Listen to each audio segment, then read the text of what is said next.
Osmania university DBSA మరియు బహుజన విద్యార్థి సంఘాల ఆధ్వర్యంలో ప్రపంచ మేధావి భారతరత్న డాక్టర్ బాబాసాహెబ్ అంబేద్కర్ గారిని 1953 జనవరి 12వ తేదీన ఉస్మానియా యూనివర్సిటీ డాక్టరేట్ అవార్డు ఇచ్చి గుర్తించి గౌరవించుకున్నది. కాబట్టి ఈరోజు 2024 జనవరి 12వ తేదీని మేము నాలెడ్జ్ డేగా మేము జరుపుకుంటా ఉన్నాము.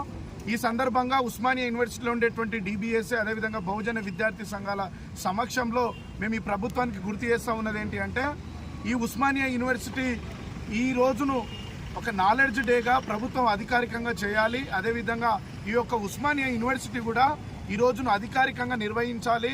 ఎందుకోసం నిర్వహించాలి అంటున్నామంటే, దేశంలో ఇన్ని యూనివర్సిటీలు ఉన్నాయి అప్పట్లో, కానీ ఏ యూనివర్సిటీ డాక్టర్ బిఆర్ అంబేద్కర్ గారి యొక్క జ్ఞానాన్ని గుర్తించి గౌరవించలేదు.